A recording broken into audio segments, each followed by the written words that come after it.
Hi, welcome to another episode of Watch, Barter, and Banter. My name is Diane. And I'm Caleb. And this is a podcast in which two friends, usually us two, trade movies from each other's recommended list, and we barter and banter about them. Yeah, pretty much. Yeah. So since the last episode, or our first episode of this podcast, I finally, after, a short amount of time, just 6 years, I finally reached 1,000 subscribers. Woo! Yeah. So, irony aside, thank you so much for helping me finally meet that milestone. Thank you for the old subscribers who actually is still interested in this channel, and for the new people who you guys have probably come from Crimson Rogue's channel and hopped on over to mine. So again, thank you so much for your interest in this channel. So for today, what two movies did we trade in? So for me, Diane recommended Treasure Planet. I guess it's one of those Disney movies that I missed somehow. Early teen years? Yeah, which makes sense, and we'll definitely get into that. Yeah. And for me, Caleb recommended, like I said, a little indie film produced in 2018, another Disney one called Infinity War. Of Avengers, Infinity War. I think that's how it's pronounced. Yeah, absolutely. Let's just start off with the big one here. Treasure Planet. No, I'm kidding. No. Let's start off with Avengers Infinity War. I guess since I was the one who recommended it to you, I think part of the reason I wanted you to see it is because it's the Avengers. I feel like the Marvel movies right in this time period have ascended to that, it's culture now. It's not just a film. It is ingrained into the fabric of society as far as I'm concerned. Oh, yeah. It's ascended to the point of Star Wars or... it's easily. It's like modern day myth. Yeah, no, it's modern day myth. I mean, superheroes in general, it takes so much influence from Greek mythology. Yeah. Or just any type of mythology in general. Whether we knew it or not, especially way back when it was just seen as a very niche thing. Mm-hmm. A very niche subculture that was only meant for little kids or geeks or whatnot. It slowly built into this giant, very mainstream thing that everyone knows about now. Yeah. Yeah. Would it be redundant of us to,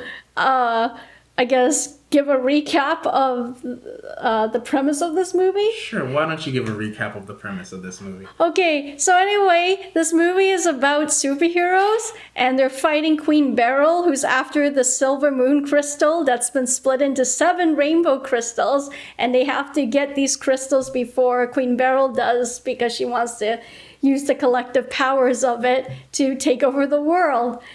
No, that's not it, is it? It's Sailor Moon. When you put it that way, it's like, oh my goodness, that's... I guess there's that saying, there's nothing new under the sun. It's Yeah, no, everything's a cliche. It's get the MacGuffin powers the Thingamatron, and the Thingamatron will take over the world. Yeah, and by no means am I, aside from that really corny joke, I know, that's not at all... a criticism towards this movie. It's just one of those plots that has existed forever, and it just happens to be the plot of this movie. By no means does that make it a bad thing. Yeah. Yeah. So what was your overall feeling from watching this movie? So the first time we watched it, it was at your house, and by that time it was already on Netflix. And far too long to watch. Yeah, and I think I did a decent job in protecting myself from spoilers. Mm-hmm. There was a few things that did that I wasn't able to avoid. Mm-hmm. For one thing, I knew a lot of people died, but that was already an expectation. Yeah. But I did know Spider-Man died. Yeah. Spoiler alert. Yeah, sorry. Yeah, at this point. Yeah. But yeah, so my first initial reaction of this movie was actually fairly an underwhelming one. You know? Can you explain? Yeah, well, like when the movie first came out, I knew it was a big deal, but for whatever reason, I just wasn't as hyped about it. Like, I was happy the movie came out. I had every intention of seeing it, but it just, the timing of whatever my schedule was just never worked out. And I guess by that point, too, as much as I am a fan of this franchise, I'm like a pretty casual fan. Okay, fair. Right? Like, so even if I miss it in theaters, I'm just like, yeah, I'll catch it. Yeah, when it comes out on Netflix or it's available on DVD or whatnot. So different from me. Going opening night, there's something about the opening night energy. Yeah, you know what? Like, I never cared too much about going opening night, but now I'm going to try to do that more because I learned my lesson from not watching this movie in theaters, and we watched Endgame together on opening night, and I think... Oh man, that was good. that was one of the best movie experiences of my life. Just the energy in that theater. I get it now, right? Compared to that, I watched Infinity War in the comfort of Caleb's home. It's pretty comfortable there, I must say. Yes, it was. Maybe a little too comfortable because I found the whole experience a little underwhelming. Yeah, and again, like I liked the movie. I came out entertained by it, but I guess because by that point there was all this hype around it, and all of my friends were telling me to go see it, and it just tied all of the previous movies together, and the writing and just the size of this movie was just a giant accomplishment onto itself. It just didn't wow me the way it did, and again I think it's just because the hype around it was so big. Again, I didn't know what to expect from it. I just went in very neutral still, and it's like, okay, let's see what this movie can do. And first time viewing it, I was like, yeah, but I think it was because, again, the hype, and I also knew a bunch of people died, and enough time has passed that I just didn't have the same energy for this movie, the same type of anticipation I did. But, and I still didn't quite get why people loved this movie so much. I mean, I got it, but I didn't truly understand, maybe I didn't really truly understand the emotion people had about this movie until I watched one of those YouTube videos with, you know, you could hear the audience reactions.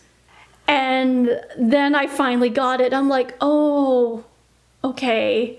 I missed out on that collective movie theater going experience you have with, you know, a bunch of strangers, but you're all watching and feeling the same thing and just seeing the shock. I mean, experiencing the shock of all those kills. And for me, I remember watching, like, so you knew I expected Vision to go because he had one of the Infinity Stones in his head. Right. I didn't expect Wanda to stay alive. I expected Cap or Iron Man to go in this movie. Right. I think when T'Challa disappeared, that was the point. I'm like, he just had a movie. Yeah. He just had a movie like 2 months ago. And then he's gone. And I was just like, I don't, what? That blew my mind. Completely blew my mind. And then like, I remember in the showing for the theater that I went to, when Groot was like snapped away, there's a lady in the audience, she's like, no! Oh, like, God. It was, oh man, that, and I actually remember standing with my coworkers at the end of the show, and we stood in a circle, like, you know, you do after and we were like, there was another showing right after us, and, you know, like, we're the kind of people, like, part of the reason, like, my manager and them, like, going on opening night is to avoid spoilers. Right. So we stood there, like, absolutely dumbfounded and silent, and we're like, all I could say is, I can't believe that movie. I literally can't believe that movie. Like, what did it do to me?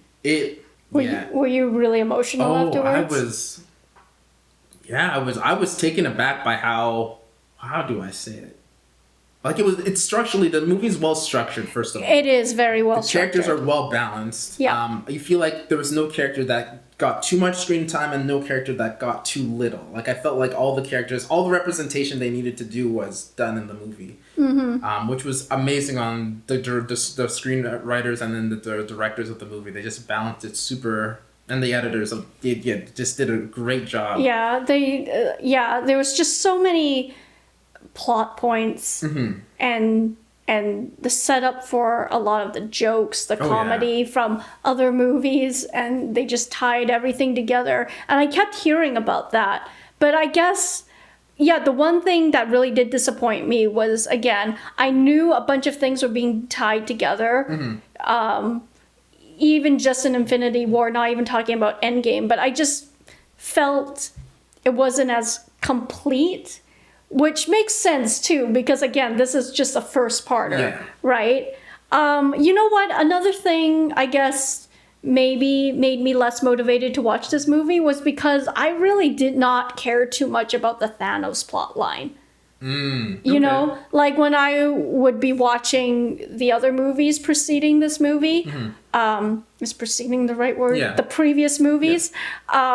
Anytime they threw in like a side scene or like they drop in a hint about Thanos or the Infinity Stones, I'm like, I don't care. Can we go back to the to the main superhero? Because like again, I'm a very casual superhero fan. I don't read the comics. I just pick up whatever factoids I can from friends and the internet and the movies I'm watching. So like I really could not have cared less about Thanos until I finally did watch this movie. But that being said, it's still a really great movie. I did have a chance to rewatch this movie just last night. As one should. And I have to say, I definitely appreciated it a lot more. What was the difference between the previous viewing and this current viewing? What did you find that you appreciated more about the movie? I guess because at this second time watching, I knew the plot better. I get what you mean. Because, like the way this movie opens too, it just throws you right into chaos, right? There's no slow buildup. It's like, bam, Loki's and Thor's ship is just completely massacred, and Thor's half dead, and Thanos is there. And like for somebody, especially again, like me, very casual, laid back fan who does not keep up with every single detail of every single movie, that was, I guess, very jarring for me the first time. Did you actually watch Thor Ragnarok before you saw this? I did. I absolutely did. So I knew it took place right afterwards, but still it was, I guess, that type of beginning was very jarring for me. I'm used to like a slow warm-up. Or not, just at least a little bit of a warm-up before, pistols start firing. You watched the end credits of Thor Ragnarok? I did. Oh, yeah. Like with the ship showing up in front of them. Yeah. Right when they were having a nice brotherly moment. But I guess that beginning was jarring. And probably, of course, by design. But I think second time watching it, I was more warmed up to the plot. And I was less concerned with trying to remember all of these details from past movies about the stones and Thanos. And again, those were plot points I didn't really care about much. And I guess it was finally paying off. And second time around, I knew why I should care. You've seen Endgame since and before rewatching Infinity War? Okay. Yeah, so I watched Infinity War and then Endgame and then Infinity War again just last night. So But other things I did like about this movie that impressed me. I love how, even though it was the big climax of the movie, the big ending, I love the quiet execution of it. Because if anything, it was just them dissolving into dust, and just how quiet and smoothly and peacefully it happens with like no resistance from them because they don't know what's happening. And I think just the way they did that, it just lent itself to how just helpless the situation was. Yeah. Yeah. Oh, it's man. like you might as well try to stop the wind from blowing because it's done. Yeah. Yeah. It was, I remember just that line when Thanos is like, you should have gone for the head. And you're like, I'm like, yeah, he should have gone for the head. Why don't they but ever then it's go just for like, the and then he effing snaps and you're like, oh, shoot. For me, another thing too was like, yeah, we finally get more of the characters meeting one another. Yeah, which of course that was really fun for me. Did you expect the movie to be as funny as it was? I guess that was another thing about this movie. When I first watched it, I didn't find myself laughing that much. Okay. And it wasn't because I thought the jokes were bad. I'm like, those are good jokes. It just didn't make me laugh. I think there's some jokes in some shows that are just, they're funny, but they're not like, ha ha funny. Like I find like there's something that's like, I think it was the show 30 Rock. I really enjoyed that show. I think partly because I used to watch it with my sister. And it was amusing, but I don't feel like I laughed a lot, although I really enjoyed the humor, because it was just like, it was witty and snappy, but it wasn't like, like Homer Simpson choking Bart kind of. I don't know, it's like, there's some slapstick kind of humor that just makes me laugh out loud, and there's stuff that I'm like, that's really clever. Yeah, that's true. And it makes me think about like, maybe if I was feeding off of the energy of an audience around me, if I would have been way more prone to laugh, because that's totally a thing. It's a psychological effect. What about with Infinity War when you watched it in theaters? No, there was a lot of people laughing. We genuinely, like the audience I was with genuinely found it humorous. And it was weird because I guess considering how it started off, it was just like humbling, like to see like the part where it's like, we've got a Hulk, and then the Hulk just like starts smashing on Thanos, and then Thanos just tools him like it's nothing. Yeah, and then he kills Loki in the first 10 minutes. I was not expecting them to kill off Loki. I don't think anybody was expecting like to be choked out on screen like that. Like, again, I knew his death was a possibility because, again, I knew like a bunch of people died. But to kill off like the fan favorite. Yeah, one of the fan favorite villains. Yeah. Right away. And right after he has his redemption arc and he's getting closure with Thor and it looks like they might be a family again, and then just to kill him off like within the first, like it hasn't even hit the 10-minute mark. Yeah, I'm pretty sure. Yeah, and it's just, that was really crazy for me. That was shocking. But again, I loved the chemistry in this movie. All the actors every single one of them was on their A game. There was no weak chain as far as I was concerned. Yeah, but it just didn't make me laugh as much. And maybe again has everything to do with the fact that maybe I wasn't with an audience.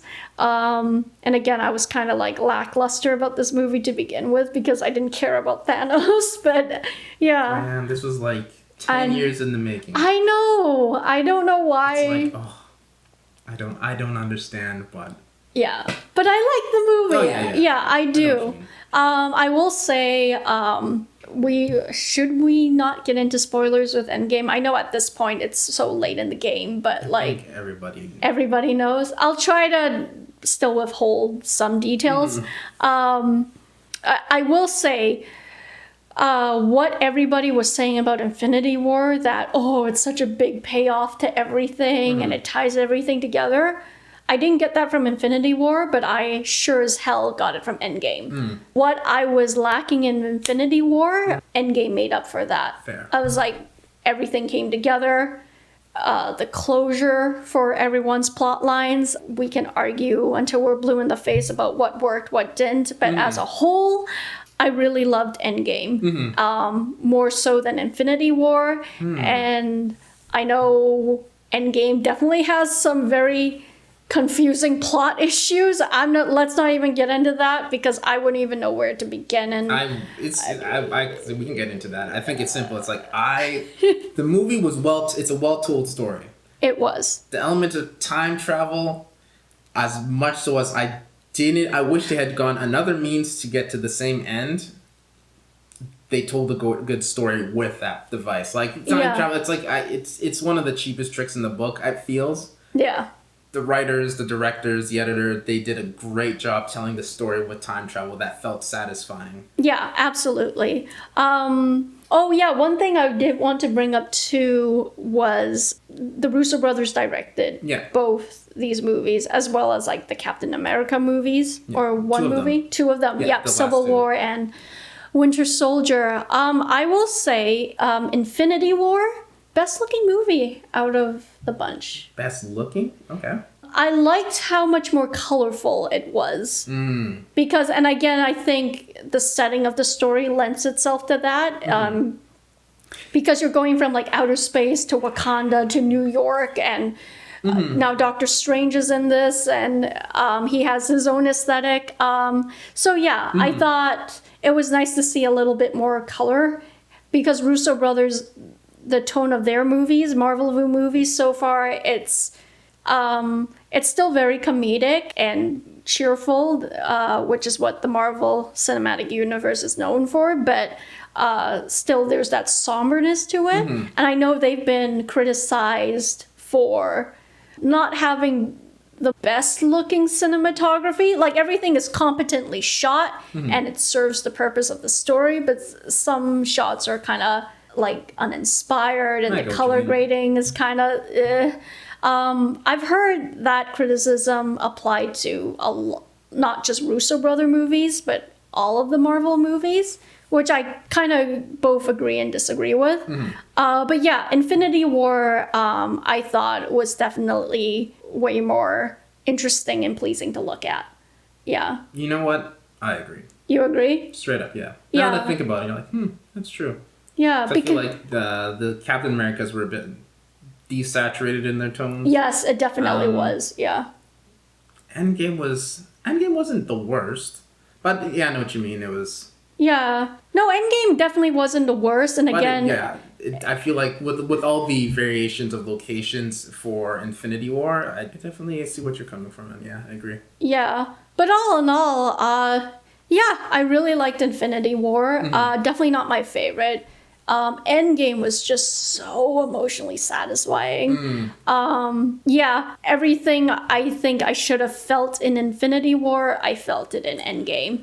And again, it kind of does make me feel bad for missing Infinity War in theaters. So I'm like, oh, this was the cultural experience I missed out on. And I don't think anybody who was going to see that movie, like, for people, if you hadn't heard about Thanos, if you hadn't heard about him like what he does with the Infinity Gauntlet, you wouldn't know that he wipes out half the life in the universe in one snap. Like, I expected it to come. Like, I knew that was going to happen. I just, for whom was going to be wiped out, that was circumstantial, I guess, and then you found out in the movie. Would you say, like, again, I'm not, what do you think the general expectation was for people going into Infinity War? People knew people were going to die. Yeah, people knew people were going to die, because even if you paid attention to, like, the contracts, you know, like, this is a lot of the actors' last contracts. Right, yeah. So you're like, yeah, somebody's either gonna, like, something's going to happen, but I don't know if, like, the general public knew that's how a lot of, like, they knew it was two-part. I don't think they knew why it was two-part. Right.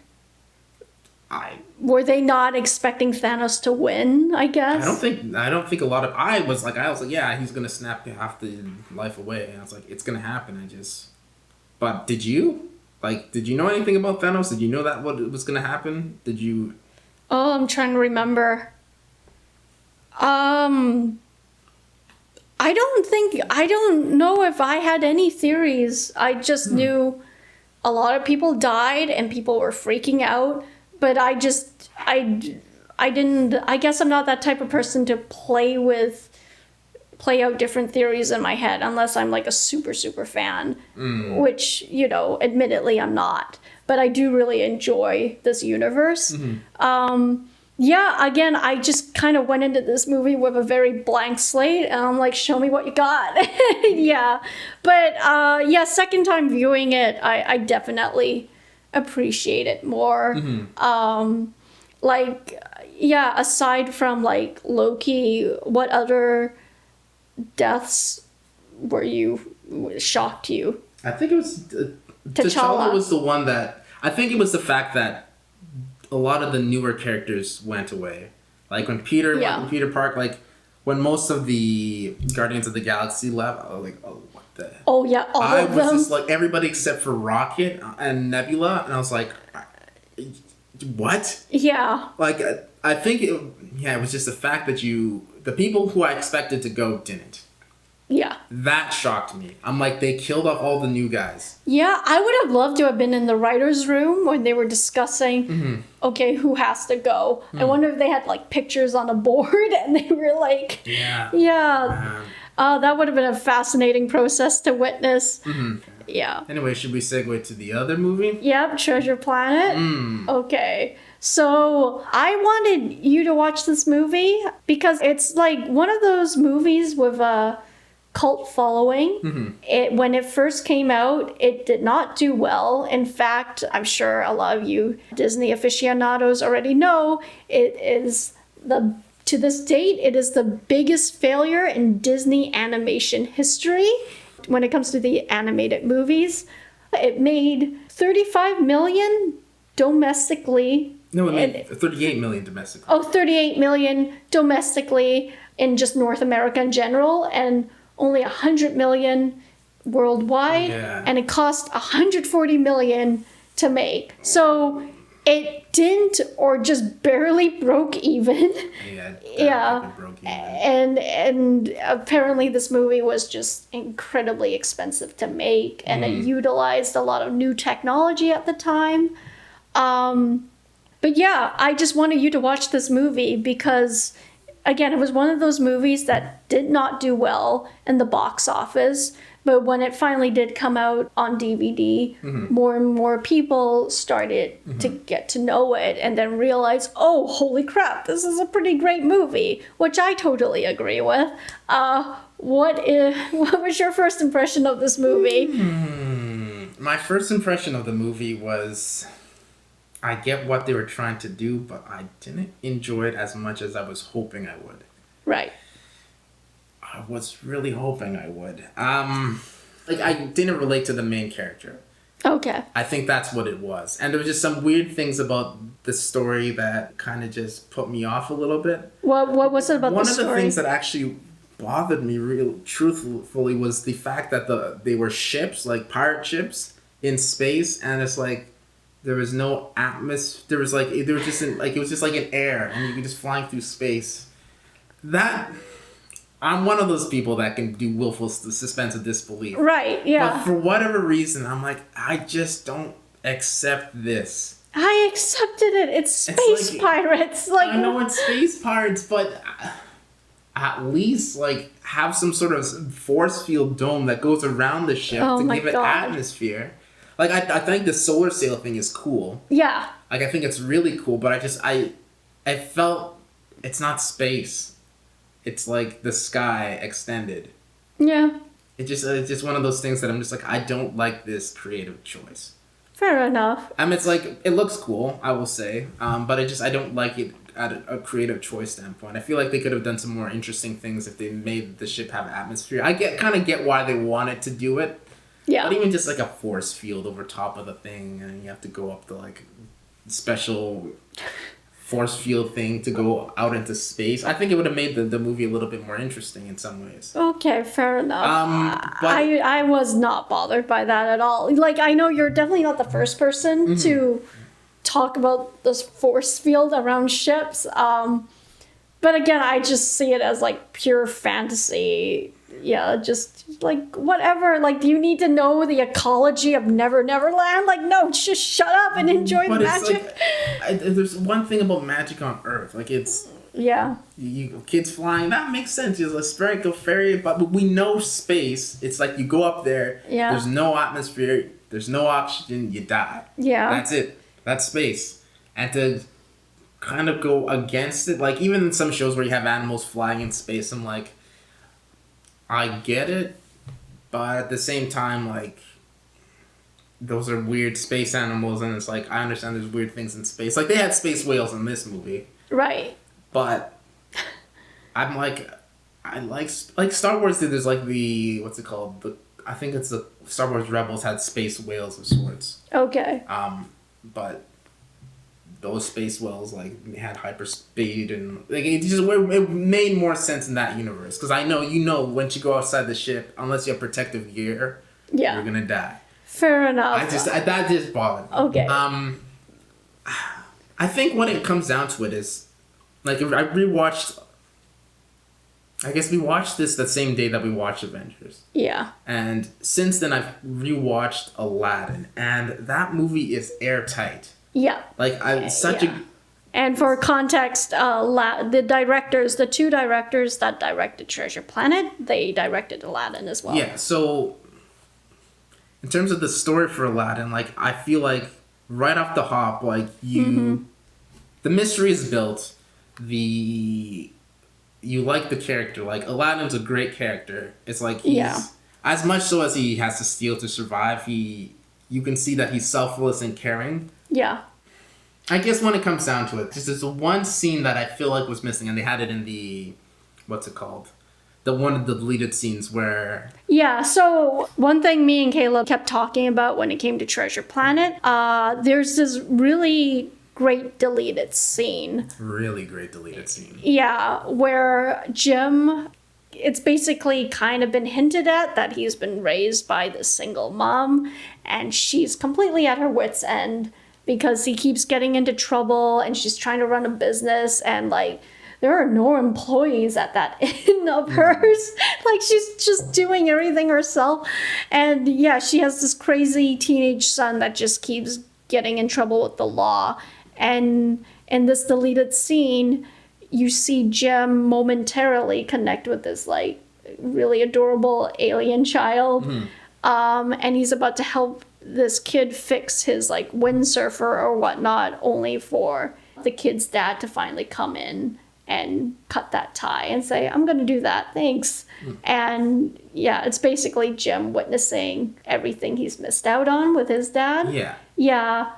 It's a very poignant scene. Well, it's just, and I think for how the movie is structured, because you see him as a boy, then you have that awesome transition where it's just like into like a teenagehood and he's on his like solar sail zipping around. Yeah. That scene's sweet. I really like that scene. And then he gets home. He gets reprimanded by the police and his mom, and then he's on the roof, and he could hear his mom talking about. It's like, well, he's got issues since his dad left, and it's like you just see him on the roof reacting to dialogue. And if you were to watch the movie without dialogue, like if he was muted, I don't feel like you would get the same story. Like, you know how you watch something without dialogue and you can tell the story just by what's happening on screen? Yeah, that's usually like a barometer for how good a movie can be. Yeah. If you could actually tell what's going on by just the visuals alone, that means it has a very good visual storytelling. Yeah. Yeah.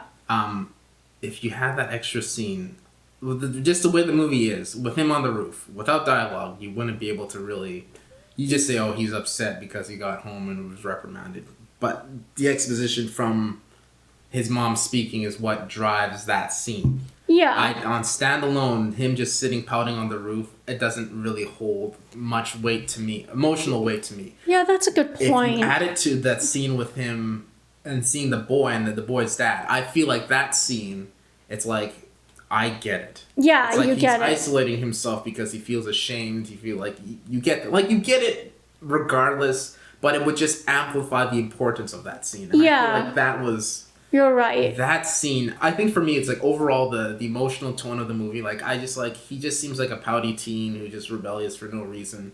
The montage scene with him and his dad, like seeing him interact with his dad and interact with the cyborg. Yes, Captain Silver, yeah. Yeah, that was a good scene, I will say. But I feel like I just it would have been stronger. That one scene, I think, would have made me emotionally attached to that kid. Yeah. And understand him more. Yeah, man, that deleted scene, I feel like it's such a deal breaker for you. It was like, I remember you showing me after the movie, and I'm like, that one scene would have changed my complete perspective of that movie. Wow, that's 100%. It wasn't there. I don't know why they didn't put it in. Did you have any expectations going into this movie? Like, I thought it was gonna be a good movie. Like I think like Disney usually does characters well. Yes. Like that's one thing. Like you can't. Is there a movie like that they don't really do characters well? Maybe there's some of their live action stuff.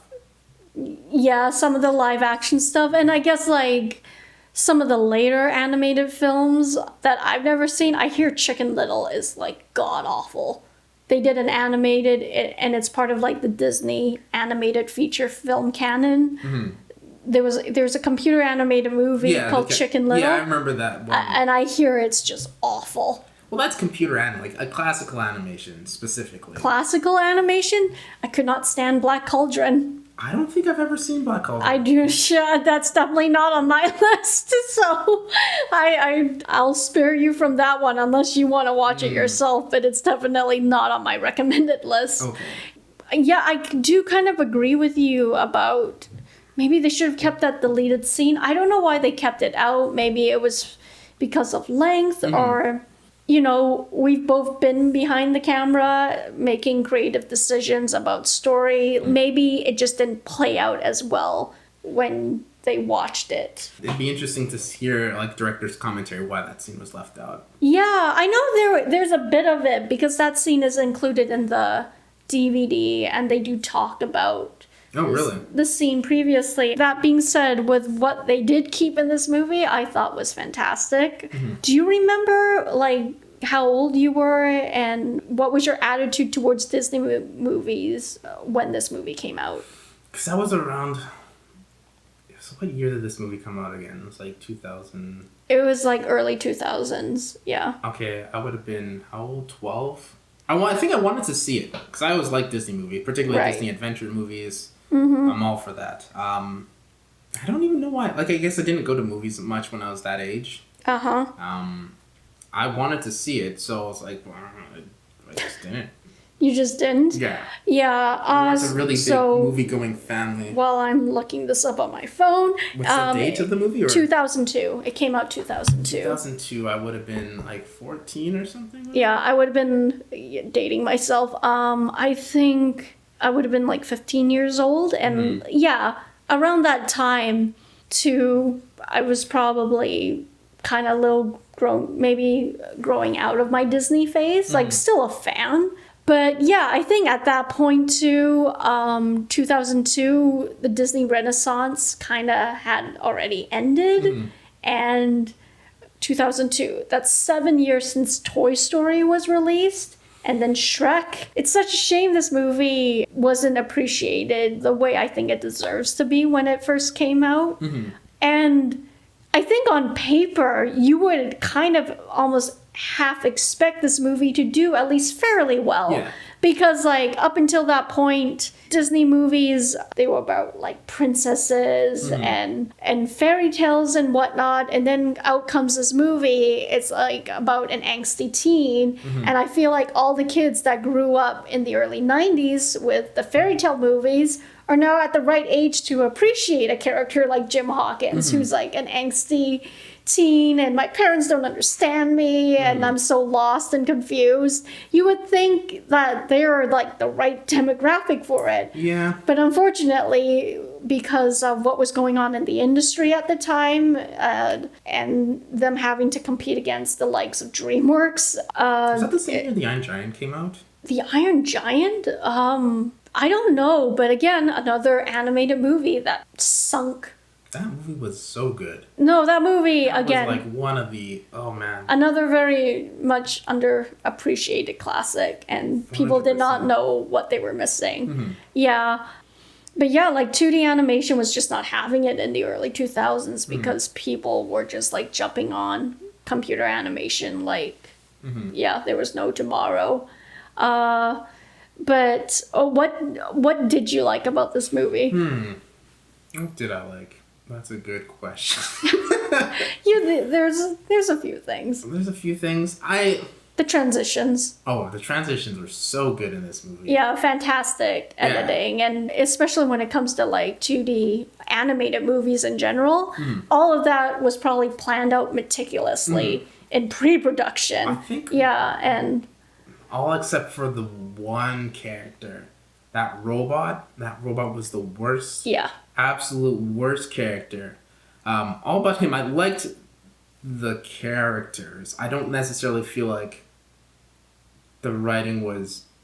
Sometimes there's movies where the writing doesn't suit the character. Right. And I feel like that was one of the movies. Like, I love the captain of this shit. Captain Amelia. Yeah, she was... Hart or something, I yeah. can't remember. Names, for whatever reason, I'm so bad at picking out names in movies. I'm just like, oh, the person with that looks like that. But she's voiced by Emma Thompson. Yeah, she was great. I really liked it. Yeah, she was amazing. Yeah. I think I like the sequencing of the movie. Like, in terms of the story, like, I guess it's based off a book. Yeah, the novel, yeah. The movie was well-paced, well-sequenced. One other things. I feel like with some movies, when there's one issue that I really have, it's just the only thing I can focus on. So, it wasn't the worst movie. It was entertaining. Right. Well, we were rewatching it, at least... I think we got through like the first third or half of it before we started recording.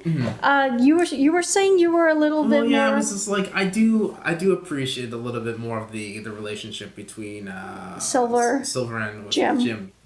I realized it was a little bit more emotional, the aspects of it, that I would give it credit for. Like that the montage in particular, I really like the montage of seeing him like warm up, considering Jim is like talking about Silver. Yeah. Because he knows he's the cyborg in question. Right. But just that dynamic when they're first in the kitchen and he's like, well, this, and like, oh, you must be another cyborg. I like that scene. It's interesting because it sets it up. It's like, because they both know that they're very suspicious of each other. Very suspicious of each other, but it's interesting like how they come to appreciate one another, and it's like Jim finds a father figure in Silver. Even that scene where he starts tearing up after what's it called? Mr. Pinchers cuts the when he thinks he was responsible for the death of the first mate. Yeah. He's like, no, it's like, but he affirms him. It's like, no, you have potential, and it's like, you will be able. You just need to push yourself and see what you're made of. And it's like, he never heard those words before. Yeah, it's a great scene. I think it's like one of those movies that I think really captures the spirit of like not only just like a father-son dynamic. There's like a really great mentorship between those two. In a Disney animated movie anyway. It was really nice to see that. And again, like what you were saying about kind of like their tense power dynamic when they first meet, you don't see a lot of intrigue in Disney animated movies. Yeah, which I feel like makes this movie pretty unique. Yeah, and even like again, it's not the most sophisticated example because again, it's like for kids, but still, it's cool to see that in a Disney movie. You don't see that a lot, like intrigue and mind games and whatnot. Yeah. So that I feel like that's one unique aspect this movie has going for it. Also, too, again, even though it's set in this like crazy science fantasy world, and it's the plot of Treasure Planet, I liked how they made the characters like Jim and his mom so down to earth and dealing with problems real life people go through. Like she's a single mom, he's out of control, he has some severe abandonment issues, and again, it's a shame that our generation, especially when this movie came out, we were too grown up for cartoons because this was like kind of right up our alley, but I guess we were just too involved in new technologies and more grown-up movies. But I really like this movie, but you definitely think out of the two directors roster, this is the weaker movie? I 100% feel it's like the weaker, like Aladdin. And Little Mermaid. You set the bar high. Little Mermaid, I will say, Little Mermaid's a great movie. Yeah. It's kind of appropriate we're reviewing Treasure Planet because it's also directed by a duo of directors that are known to work together constantly. So John Musker, Ron Clements, I always get their first names mixed up with their surnames. Yeah, so those two, they've worked together in Disney, I think, since like at least the 70s. And they've animated on like movies like The Fox and the Hound, I know they worked on. The Great Mouse Detective, followed by Little Mermaid, and then Aladdin, which is like both of our favorites. Little Mermaid again? It's been a while. It's good. It still holds up so well. And then, of course, Hercules. Which I did rewatch recently. Yep. You really? Hercules is one of my favorite Disney movies. It has really good elements. Yeah. But I don't feel like it's as It's definitely a weaker movie. It's not less tight. Story.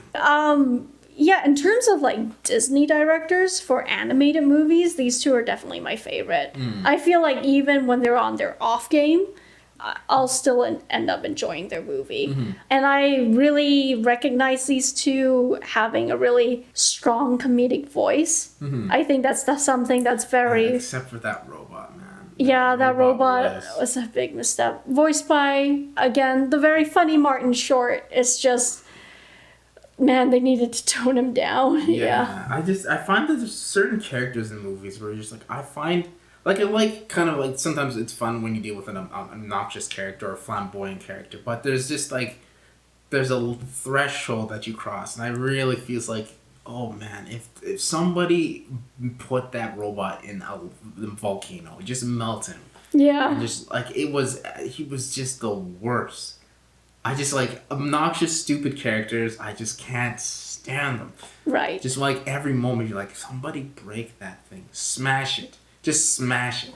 Yeah. I hated the robot so much. Fair enough. The map? It's most... Yeah, I know. And you knew it because you could see the hole in his head. You're like, that thing, the map's gonna fit in his head and he's important. Why is he important? Can he just not like... Yeah.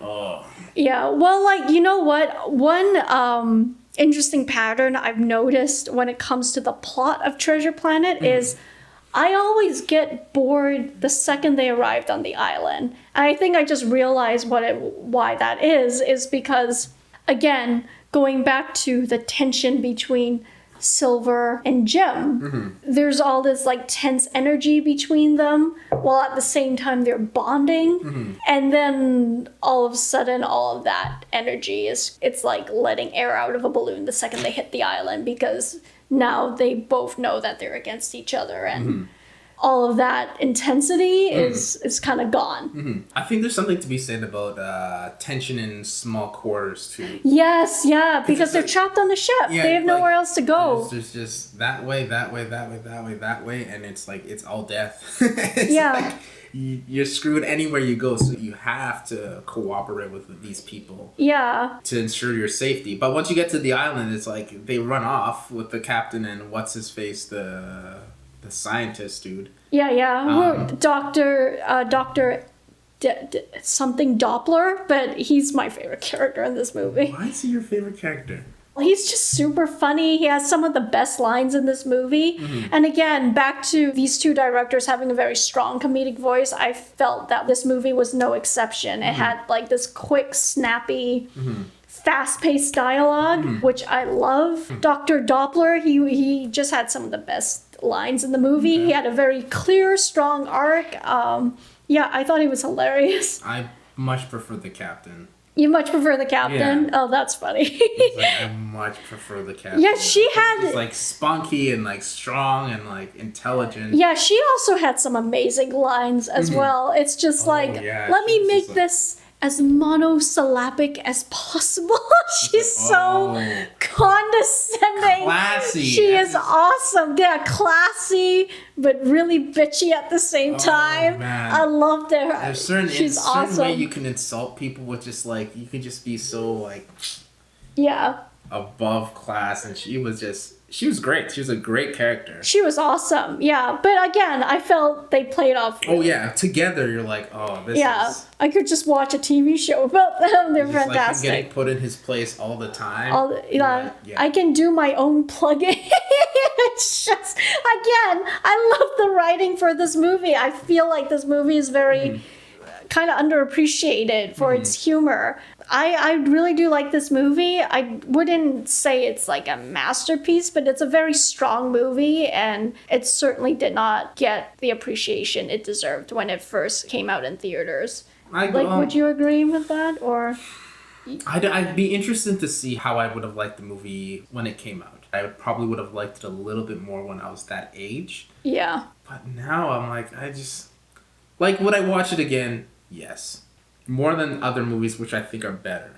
this movie, it was a passion project for John Musker and Ron Clements. Yeah. We were kind of talking about how, like, half the time, or maybe a little bit more than half the time, a lot of passion projects often don't do well for the movie-going public. Would you say that's kind of accurate? Oh, I think that there's something different about when you have to do something for somebody and then when you do something for yourself. I used to DJ weddings, and the music I would play at a wedding is not the music I would listen to every day. So I think when it comes to passion projects, because it's so personal to you, it's like you don't necessarily take other people's feelings into consideration. You're making something that you will cater specifically to you. Yeah. And I feel like the pitfall of that is that your preference might not be a universal preference. Yeah, because sometimes a passion project, it can become so personal. Only you yourself, the creator, understands it. Yeah.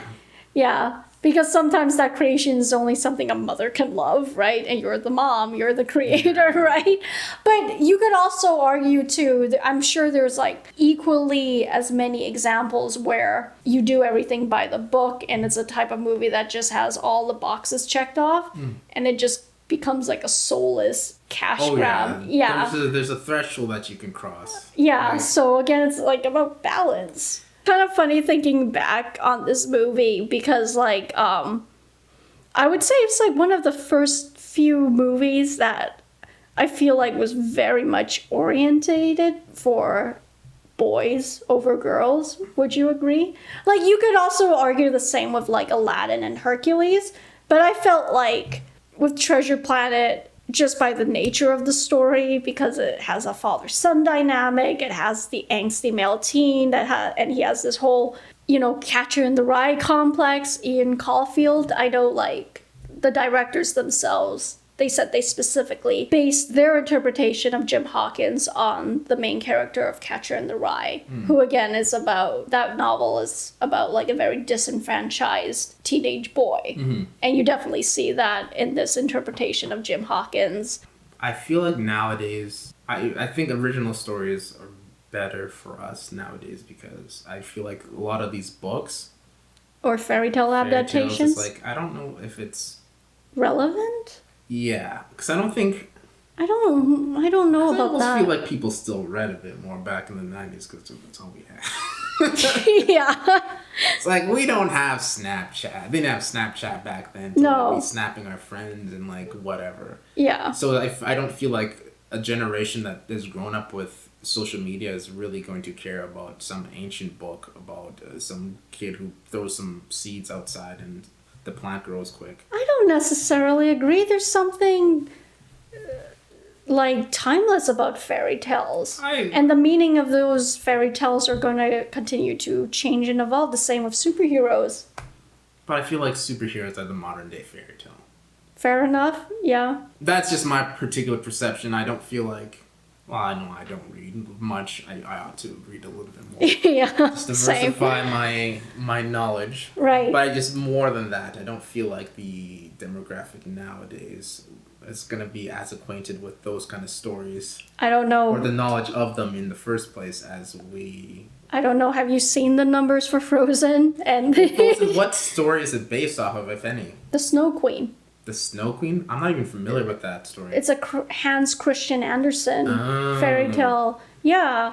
Although, of course, they take very little from the original source material. But that being said, yeah, it's based off of... Not even the names brought over. Yeah, well, again, you call it the Snow Queen. Again, the suits in the marketing department are going to think no little boy is going to watch a movie called The Snow Queen. If it looks cool. If it looks cool, yeah. And again... it goes to show how different the marketing now is for Disney. I think I did like a very shoddy-ish presentation of this in film school. You might have been in that class. It was like Suzanne's class, where I compared the marketing of Beauty and the Beast to the marketing of Tangled. Beauty and the Beast, it had the sweeping classical orchestral music, and it was very clear that it was the story of Beauty and the Beast, a young maiden, a beast falling in love. It was a musical, and they were very unapologetic about that. Then you look at Tangled, which again, it's a very similar-ish movie to Beauty and the Beast. It's a sweeping romantic adventure. It's a musical. there's a blonde girl in a pink dress, right? But the way that it was marketed, it showed Flynn Rider / Eugene being having the crap beaten out of him by hair twisted around his body because we gotta appeal to the boys. And yeah, so it's just like, that being said, I will agree with you. It's a very different demographic these days and how to market to young people, because I think we're a lot more cynical in this day and age right now. Yeah, which is definitely accurate. But I think like classic fairy tales, it's always going to hold a firm place in people's imaginations. It's just all about, I guess, how you market and interpret them. And yeah. Right. So, good second episode? A little better? Yeah, he was open. So about the same amount of time. Yeah, but we both got the gift of the gab. So. Yeah, we got the gift of the gab. Some actual bantering this time, so that was fun. But yeah, guys, thank you so much again. But yeah, hopefully we'll keep getting better at these. I'm certainly having a lot of fun. But yeah, please leave us a comment, and we will see you in the next episode.